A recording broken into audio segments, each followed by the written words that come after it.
మీరే వచ్చింది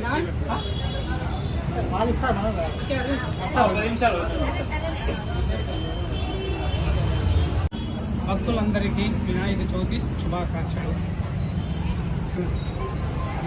పర్యావరణ పరిరక్షణ కొరకు మట్టి వినాయకుని పూజిద్దాం.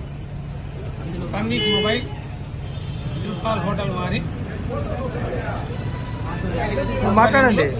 వినాయకుల విగ్రహాలు ఉచితంగా పంపిణీ చేయాలి. గణపతయే నమః. ముందుగా అగిరి పట్టణ ప్రజలందరికీ వినాయక చవితి శుభాకాంక్షలు. వినాయక చవితి అనగానే మనకు మొదటగా గుర్తుకొచ్చేది ప్రకృతి. ప్రకృతిలో పలు రకాలైనటువంటి పత్రాలను మనము సేకరించి వినాయకునికి పూజా కార్యక్రమంలో వినియోగించడం జరుగుతుంది.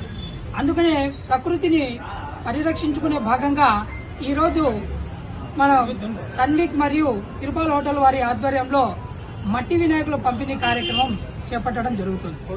పర్యావరణం ఏదైతే ఉందో ఆ పర్యావరణాన్ని రక్షించుకునే భాగంగా ఈ తన్విక్ మరియు తిరుపాలన్న మరియు దీపు వాళ్ళు చేస్తున్నటువంటి ఈ కార్యక్రమానికి ఖాద్రి నృసింహ సేవా సమితి తరపున మేము వారికి శుభాకాంక్షలు మరియు అభినందనలు తెలియజేస్తున్నాం. వినాయక చవితి అంటే హిందువులకు ప్రధాన పండుగల్లో ఇది మొదటిది.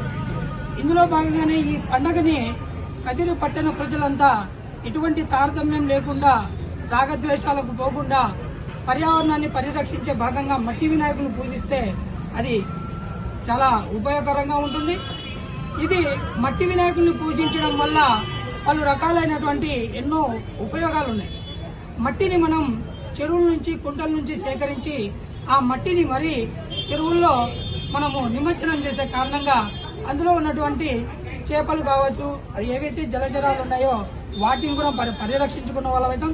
అందులో భాగంగానే పర్యావరణం పరిరక్షణ అనేది మొదటి ప్రాధాన్యత. అందుకనే మన హిందువుల పండుగలలో వినాయక చవితికి అంత ప్రాధాన్యత ఉంటుంది. మరి వీరంతా ఈ కార్యక్రమానికి సపోర్ట్ చేసి ప్రతి ఒక్కరూ పర్యావరణం పరిరక్షణలో భాగంగా మట్టి వినాయకులను పూజించాలని మరీ తెలియజేసుకుంటూ జై బోలో గణేష్ మహారాజ్ కి.